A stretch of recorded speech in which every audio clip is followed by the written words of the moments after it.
Meu nome é Marcos Alvarenga, eu sou do Rio de Janeiro. Esses são meus conflitos de interesse. Na verdade, o Rodrigo, né, como vocês viram, é uma pessoa que também tem grande profundidade no tema, né, e adiantou muito assuntos importantes dentro do cenário da neuromielite óptica, né? É uma doença realmente descrita há muito tempo, mas para nós, especialistas, é uma doença recente do ponto de vista de informações profundas, como de neuroimagem, biomarcadores, e também de identificação dos pacientes de acordo com as suas síndromes, né? Síndromes, para neurologista, quer dizer conjunto de sinais e sintomas, né? Então, a minha aula, na verdade, é sobre síndromes da neuromielite óptica. No passado, nós considerávamos uma doença que atacava estritamente a medula e o nervo óptico. Então, o paciente, para nós, né, para a identificação desse paciente, era feita obrigatoriamente com esses dois sintomas cardinais, né? E aí vocês veem uma paciente levantando as mãos, quer dizer, mexendo os braços, mas as pernas paradas, ou seja, uma paraplegia, junto a uma cegueira bilateral, uma amaurose bilateral. Então, esse era o padrão que chamava mais a atenção, né? E como o Rodrigo disse, o curso da doença inicialmente era descrito como monofásico, um ataque, né? E, na verdade, nós vemos que essa é uma doença que tem muito mais cursos recorrentes, né? De repetição, né?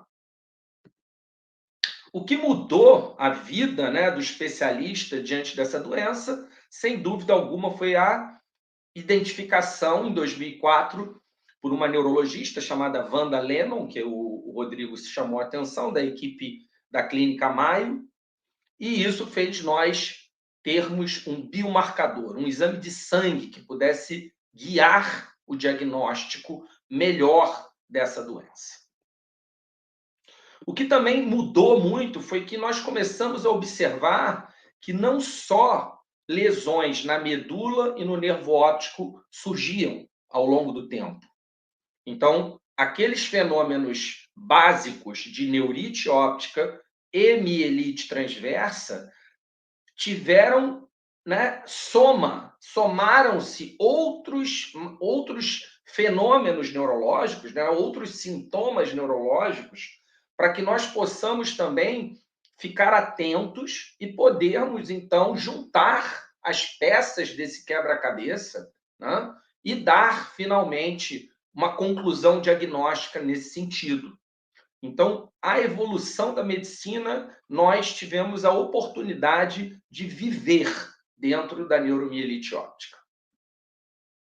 O que acontece é que, né, essa complexidade de coisas, ela se resumiu no último critério diagnóstico que nós seguimos, que é o critério de 2015. E nesse critério, é um critério internacional, ou seja, aqui no Rio de Janeiro eu sigo, o Rodrigo segue em BH, o Guilherme Olival segue em São Paulo, e todos os especialistas do mundo têm acesso a esse critério, no qual a gente consegue entender como que nós vamos utilizar os exames complementares e, mais ainda, quais são os sinais e sintomas comuns a essa doença que nós temos que ficar atentos. Então, neurite óptica e mielite transversa passou a ser dois sintomas, né? Dois dos tantos sintomas que essa doença poderia causar no paciente. E é por isso que essa doença é muito confundida com esclerose múltipla e grande parte, né, desse diagnóstico que nós chamamos diferencial é complexo. Então, se falar, é fácil diagnosticar neuromielite óptica, não é fácil. É fácil diagnosticar esclerose múltipla? Não é fácil. Por quê? Porque as doenças se parecem por causa dos sintomas e porque são doenças que afetam o mesmo lugar do corpo, que é o sistema nervoso central. Então, vamos falar quais são os sinais e sintomas da neuromielite óptica de uma forma ordenada. Sem dúvida alguma, a neurite óptica é um sintoma muito chamativo. Neurite óptica é um fenômeno que vem acompanhado habitualmente de dor no olho, dor à movimentação do olho e perda visual. Então, isso é a síndrome da neurite óptica. E quando o paciente desenvolve uma neurite óptica bilateral, ou seja, dos dois olhos simultaneamente, no mesmo momento, né, no mesmo surto, então isso sim é um sinal de alerta, né, de alerta para nós, visto que é mais comum acontecer neurites ópticas bilaterais em pacientes com neuromielite óptica do que em pacientes com esclerose múltipla. Não que o paciente não possa ter neurite unilaterais, e até não que o paciente tenha que ter sempre neurites graves, não. Mas o que chama atenção é isso. Então, isso é como se fosse um chamariz para nós buscarmos mais profundamente a possibilidade de estarmos diante de um quadro de uma neuromielite óptica. Outro fenômeno que é o comum, né, que é o comum que eu digo, que é o antigo descrito, é a mielite transversa causando, né? Mielite transversa é uma síndrome, né? Síndrome mielite transversa é uma síndrome onde a medula é comprometida do ponto de vista inflamatório, mielite, a inflamação medular, e transversa, porque, né, é na extensão da medula do ponto de vista horizontal. Só que existem mielites que são longas. Se você olhar para o slide do lado, você vai. O slide não, a ilustração do lado, que é uma foto, né, de ressonância magnética de um perfil de uma ressonância magnética, você vai ver que existe a medula, e dentro da medula existem áreas brilhosas, brancas. Isso tudo é a lesão que causa, né, quando estamos de frente a um caso típico de uma mielite transversa extensa num paciente com neuromielite óptica. E esse padrão medular é um padrão medular raro na esclerose múltipla. Habitualmente, as lesões da esclerose múltipla são pequenas. Elas podem ficar pequenas uma do lado da outra e fazer uma aparência de uma lesão longa, mas habitualmente são lesões pequenas que se somam ao longo da medula. E o que gera uma mielite transversa extensa? Gera um quadro grave, porque a medula é a conexão do cérebro com o corpo e do corpo com o cérebro. Se você tem um bloqueio dessa estrutura, você vai ter grande perda de força. Dependendo da altura da medula, você pode ter uma perda de força mais, né, a nível torácico para baixo ou até a nível cervical para baixo. Então, tem pessoas que chegam com paraplegias, com tetraplegias, por causa da altura que essa lesão foi, né, ocasionada. Né? Então, a junção, né, de uma lesão medular, né, a lesão medular leva a uma junção de sintomas motores, sensitivos e de controle dos esfíncteres. Então, habitualmente, o paciente vem com esse tipo de aparência.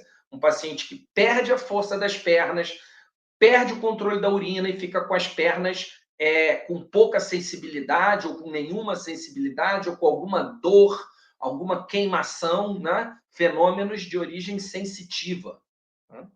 Então, mielite transversa também origina grandes sintomas comuns da doença. Existe recentemente, né, digo assim, recentemente, porque a história já é recente, mas mais recentemente, outros sintomas foram atrelados à doença, como manifestações que acometem uma determinada área do cérebro que causam no paciente soluços persistentes. Eu estou com uma paciente que ela está até possivelmente nos vendo aqui agora, que ela ficou uma semana ou mais com soluços. E nós fizemos um tratamento com pulsoterapia e os soluços acabaram. E nós vimos na ressonância magnética do crânio dessa paciente uma lesão exatamente onde essa seta amarela está mostrando, que é a síndrome de uma área cerebral chamada área postrema. Então, isso também é marcante. Um paciente que procura o neurologista com soluços, náuseas, dificuldades para se alimentar e que é persistente. Você dá remédio para soluço, não melhora, o paciente fica com isso por vários dias consecutivos, né? Então, atenção quanto a esses sintomas. Outra área do cérebro que também era dita como poupada na neuromielite óptica é o tronco cerebral. Então, nós também, né, estamos vendo nos nossos pacientes, e a literatura mundial mostra isso de forma clara, né, de acordo com o que está acontecendo, né, em pacientes em todo o mundo, alterações no tronco cerebral. O tronco cerebral é uma área do cérebro onde você tem a maioria da origem dos nervos cranianos. Então, se você tem uma lesão no crânio, você vai ter uma paralisia de um nervo craniano. E o que essa paralisia pode gerar? Então, como eu havia dito aqui na minha introdução, eu fiz uma tese de mestrado exatamente explorando os surtos de tronco cerebral em pacientes com neuromielite óptica. Isso foi em 2008, a minha defesa. Então, naquela época, que precede até o critério para entrar a possibilidade de surtos fora do nervo óptico da medula, nós já estávamos observando aqui no Rio de Janeiro manifestações atípicas. Entre elas, ataxias, paralisias faciais, surdez, hemihipostesia na face, ou seja, metade da face anestesiada, síndromes de vômito, síndromes de soluço, diplopia por paralisia dos nervos que movimentam, dos músculos que movimentam os olhos, de acordo com a função do nervo respectivo, síndrome do trigêmeo, aquela dor do trigêmeo, a nevralgia do trigêmeo, vertigens e tonteira. Então, tudo isso nós já estávamos mapeando, porque nós temos uma linha de pesquisa muito forte nesses pacientes. Nós queríamos explorar mais, né, além do que era habitual, ou a neurite ou a mielite.